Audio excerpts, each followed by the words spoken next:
mbanje kukuramutsa mu izina ry'umwami wacu Yesu Kristo, nkwifuriza amahoro n'amahirwe bituruka ku Mana. Uyu ni wa mwanya mujya mukurikirana ikiganiro gutabarwa n'Imana, ikiganiro mugezwaho nanjye Frere Tuyisenge. Nkwifurije amahoro n'amahirwe, nkwifurije imigisha ituruka ku Mana, gukomeza kugenda udukurikirana tuganira ku ijambo gutabarwa n'Imana, tubana mu kiganiro twise gutabarwa n'Imana. Ko ijambo riratubwira muri Yeremiya 33:3 ngo ntabaza ndagutabara, nimara kugutabara nkwereke ibikomeye biri utabasha kumenya. Mwene data, Imana niyibasha gutabara, Imana niyibasha kurengera umwana w'umuntu yonyine, kuko niyibasha kumuhumuriza, kuko niyibasha kumutabara, kubera yuko Imana ariyo ifite ububasha, Imana niyo ifite ubutware, Imana niyo ifite ubushobozi. Nkwifurije gutabarwa n'Imana mu izina rya Yesu. Ukomeje kudukurikirana muri iki kiganiro, igihe cyo gutabarwa n'Imana no guhumurizwa n'Imana, mu izina rya Yesu wakira ubutabazi buturutse ku Mana. Jambo rihumuriza, jambo rikora imirimo n'ibitangaza, ijambo kandi uwaryiringiye ribasha kumuha ihumure.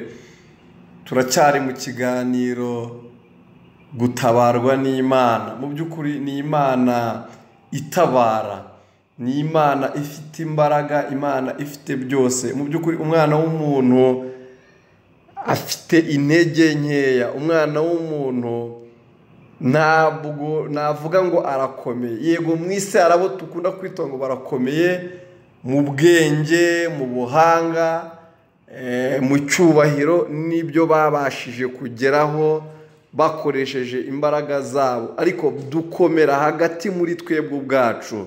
Umwana w'umuntu akomera hagati y'umwana w'umuntu mugenzi we, ariko byonyine niyo yerekeye mu ishyamba akahasanga za nyamaswa z'inkazi, abasha kubona ko umwana w'umuntu ntacyo ari cyo, kandi ari umunyentege nkeya, kuko abasha kuyihunga cyane. Imvura nyinshi cyangwa se umuriro nyinshi umwana w'umuntu abasha kubihunga, ariko Imana yo ni Imana y'inyembaraga. Muri iryo shyamba, mu muriro mwinshi, mu mvura nyinshi, mu mazi menshi, iyo byose nta na kimwe kijya kibasha kuyihangara. Ni ukuvuga ngo twebwe abana b'abantu, ibyo tubona yuko biduteye ubwoba cyangwa se bikanganye, imbere yayo yo ni inyembaraga, kuko byose ibasha kubikontorora. Ariko twebwe abana b'abantu ntabwo twabasha gukontorora umuriro, ntabwo twabasha gukontorora amazi, nta nubwo twabasha guhagarara imbere y'intare y'inkazi cyangwa se inyamaswa yindi y'inkazi igihe idafite ikibasha kuyishyira ku murongo, igihe yataye umurongo, idafite ubuyobozi buyiyobora muri ako kanya, imeze nk'iyigaragambije, ntawe ubasha kuyihagarara imbere. Ariko rero hagati muri twebwe mu bana b'abantu usanga hari abo twita abakomeye. Yego baba bakomeye hagati muri twebwe, ariko badakomeye imbere y'isi cyangwa badakomeye imbere y'iby'isi. Ariko Imana yo, yaba mu ijuru, yaba ibyo mu kirere, yaba ibyo ku isi, byose ibyo tuzi n'ibyo tutazi, Imana irakomeye. Niyo mpamvu rero Imana se w'umwami wacu Yesu Kristo ari umutabazi, abasha gutabara. Niyo mpamvu iki kiganiro tuba tuganira twakise gutabarwa n'Imana. Uyu munsi rero nkaba nifuje ko twaganira ku ijambo ry'Imana. Umutwe w'amagambo nawise ngo ikoreze Uwiteka urugendo rwawe rwose. Iryo jambo turarisanga muri Zaburi 37, turahera ku murongo wa mbere tugeze ku murongo wa 5. Ariko umutwe w'amagambo turabonamo inyigisho twise ikoreze Uwiteka urugendo rwawe, kubera yuko umwana w'umuntu abasha gupanga urugendo, ariko gusohora bikaba ibindi. Washaka ibizakugeza muri urwo rugendo rwose, wategura amamodoka meza mashyashya, wategura inkweto nziza uzakorana urwo rugendo, ye waba ufite indege nziza cyane, ariko urugendo rwose rubonekamo ibirushya byinshi n'intambara nyinshi. nta muntu n'umwe ujya ku rugendo ngo wumva atavuga ngo byatugendekeye gutya, cyangwa ngo tugarutse turashima, cyangwa ngo tugarutse rwose ni umunezero. Ariko abemeramana bo usanga bavuga ngo Imana ishimwe ko yaturinze mu rugendo, cyangwa se mu yandi magambo bakavuga ngo urugendo rwacu rwabaye amahirwe. Rero reka dusome ijambo ry'Imana mu izina rya Yesu. Ijambo riratubwira aho ku murongo wa mbere, Zaburi 37 kuva ku murongo wa mbere. Kadusome mu izina rya Yesu ngo ntuhagarike umutima n'abakora ibyaha, kandi ntugirire ishyari abakiranirwa. Umurongo wa kabiri ngo kuko bazacirwa vuba nk'ubwatsi buzuma nk'igisambu kibisi. Umurongo wa gatatu wiringire Uwiteka ukora ibyiza, ugume mu gihugu ukurikiza umurava. Umurongo wa kane kandi wishimire Uwiteka, nawe azaguha ibyo umutima wawe usaba. Umurongo wa gatanu ikoreze Uwiteka urugendo rwawe rwose, aba ari we wiringira, nawe azabisohoza. Mwakire neza ijambo ry'Imana. Rero twumvisha hano imirongo igera muri 5 kuri uyu mutwe w'amagambo y'inyigisho w'uyu munsi, nawise ngo ikoreze Uwiteka urugendo rwawe rwose. Twumvishemo ijambo rya mbere ngo ntuhagarike umutima. Ego bishatse kuvuga iki mu yandi magambo? Abantu babasha kwitegeza ko kuri iyi si twese twajeho turi abagenzi, tuzi ko urugendo rw'ubuzima bw'umwana w'umuntu butangirira mu nda ya mama we, bugatangira kuva ku cyumweru kimwe mu nda kugeza ku mezi 9 ari mu mwijima w'icuraburindi mu nda yuzuye amazi. Atangira ari agasoro k'amazi, akaza paka akazagera kuri iyi si ku mezi 9, agatangira kuva ari akana gakambakamba, ariko akazatungurwa nuko ageze kuri iyi si akabona bamwe bakize cyane abandi bakennye. Ariko ijambo riratubwiye ngo ntuhagarike umutima, ngo turize Uwiteka gusa. Imana yacu ishimwe cyane, kuko Imana yacu niyo ibasha kugomora byose kandi niyo ibasha gutanga byose. Mwene data, guturiza Imana, kugira ubwuka wituze, nukuba wiringiye kandi nukuba wizeye. Nkuko umuntu yagusezeranya akakubwira ngo rega humura ntacyo uraba turi kumwe, nibwo ubasha kugira ituze.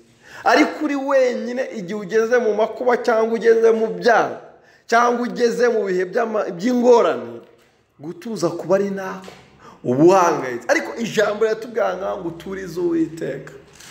Umurongo wa kabiri ikindi ngo abo ngabo ubona bahiriwe, bagahirwa, kandi bamwe muri bo ukabona ntabwo barimo no kubaha Imana, bari ku isi kuko Imana niyo ivubura ababi n'abeza.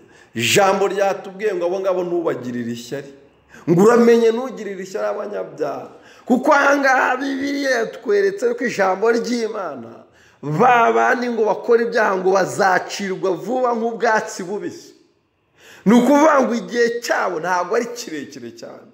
Uramenye rero wowe wikora ikosa ryo kubagirira ishyari, bareka ibyo ngibyo ahari wasanga ari iby'akanya gatoya.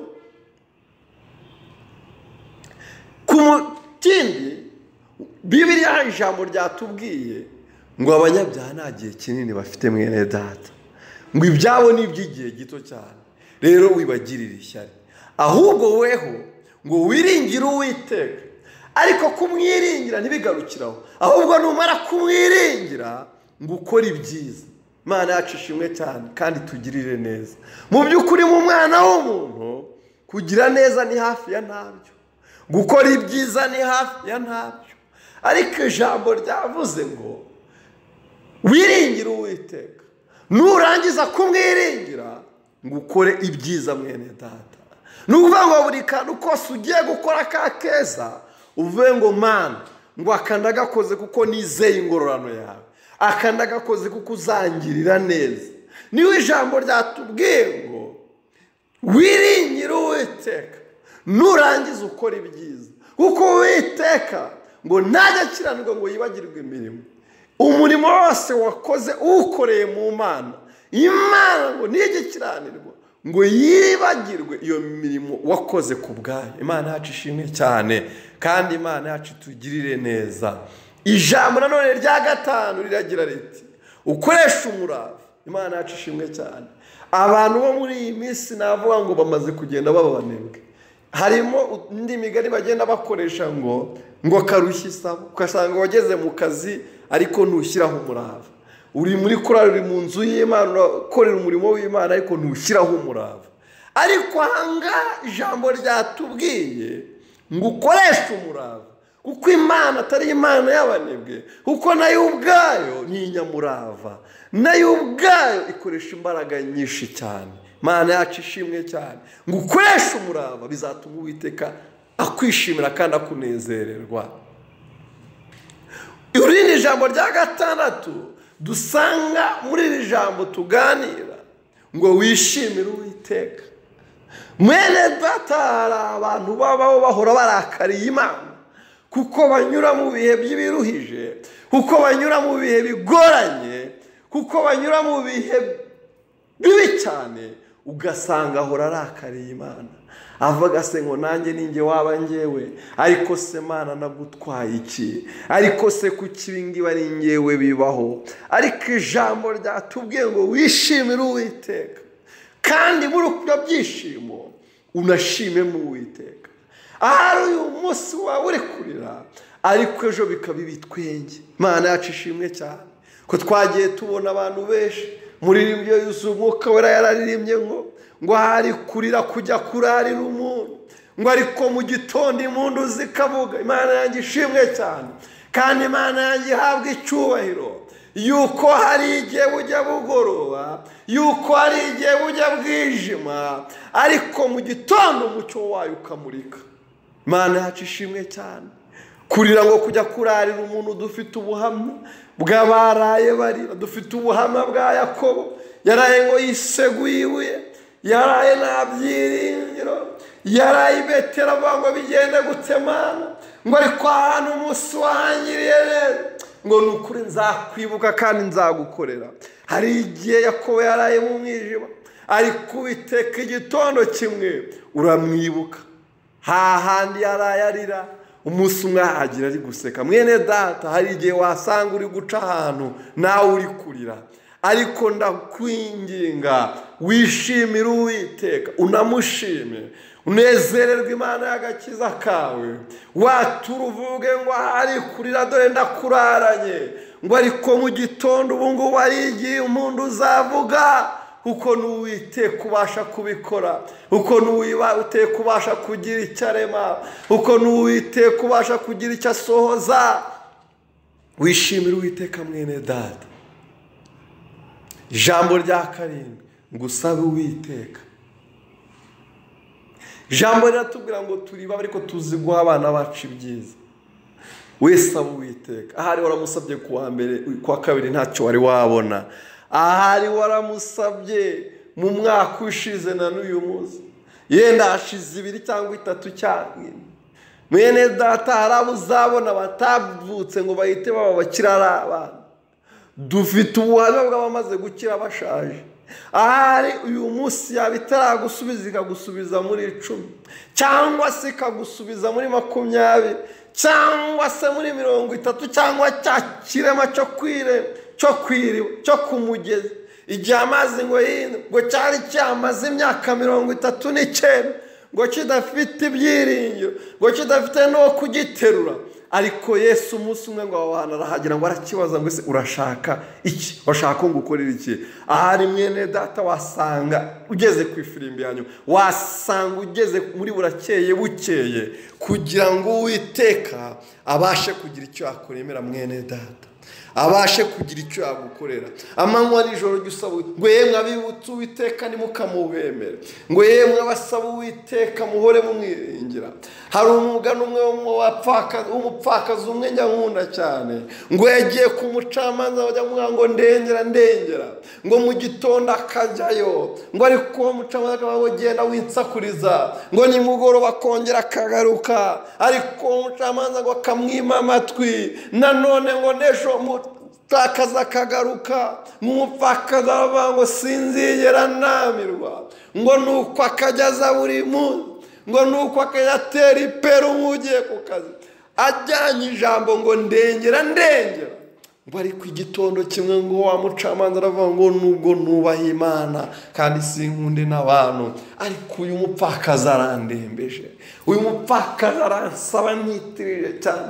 Ese mwene ratare watitiriza Uwiteka kugeza ubwo avuga ngo abandi abiguhaye rwose, wopfa gukiranuka, upfa kwiringira Uwiteka ubundi ukamusaba, byanze bikunga azagwa. Ni Imana itima, ni Imana itije, ni Imana ibasha kukugirira neza mwene data.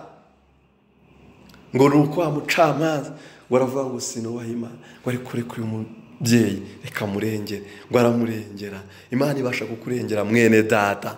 Ijambo rya 8 ngo ikoreze Uwiteka urugendo rwawe rw'ubuzima n'imibereho. Imana yacu ishimwe cyane.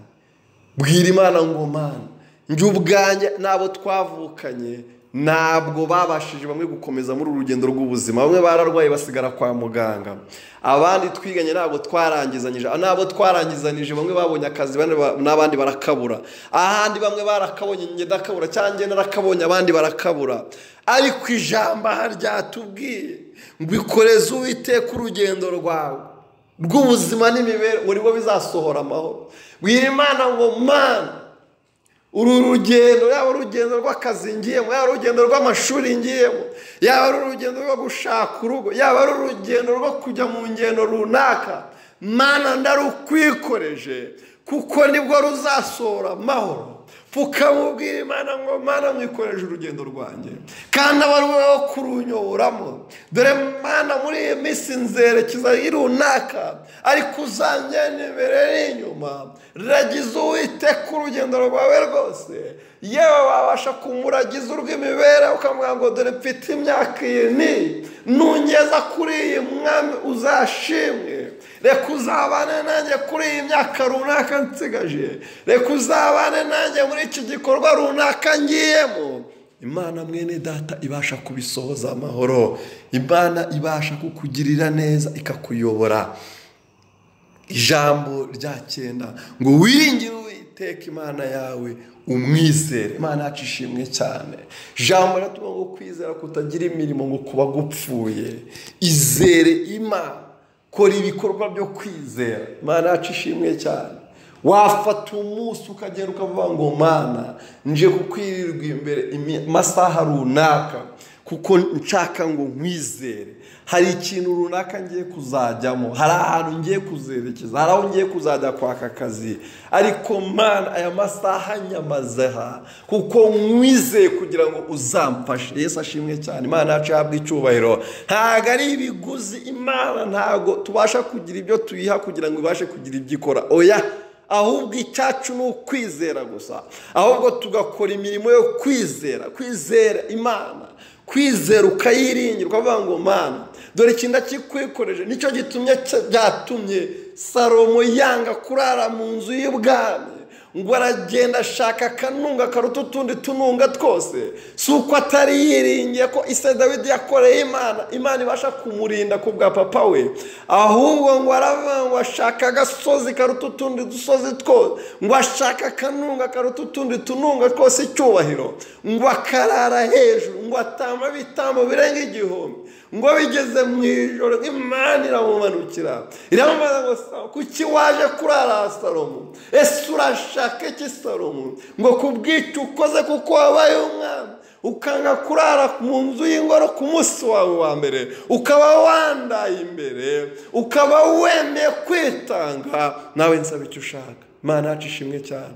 Abantu benshi bo muri ino minsi baridamarariye, bazavugaho gusengera Imana aho wiherereye ku misozi cyangwa ahantu runaka, heshi mu mazi ku misozi n'ahandi heshi hagiye hatandukanye. Simvuze kwiyahura kujya muri ayo mazi, kujya muri ayo mashyamba adafite umutekano, ahubwo mvuze gutamba kugira akantu ukora. Imana yacu ishimwe cyane. Ushobora no kubona urusengero ku munsi wo guseba ukagenda ukirirwa uryamyemo, ukavuga ngo Mana ibi mbikoze ko nkwizeye. Ninjoro akenshi hari aho badaseba ukagenda ukarara uharyamye ku isi. Mbwira Imana ngo Mana ibi mbikoze nguhamagara. Ibi ni ikimenyetso kigaragaza yuko nje imbere ndi gushaka mu maso yawe. Hariho benshi batabyemera, hari amwe mu mazina akomeye cyane batajya bemera ibyo ndi kuvuga, ariko babyemera batabyemera bataraba bo bari bo. Ibyo barabikoraga nabo bakoze nka Salomo. Benshi basengeye ku misozi, benshi basengeye mu mazi. Babyemere ntibabyemere, dufite ubuhamya bwabo bwo mu bihe byatambutse. Mwene data, dukwiye kwihererana n'Imana.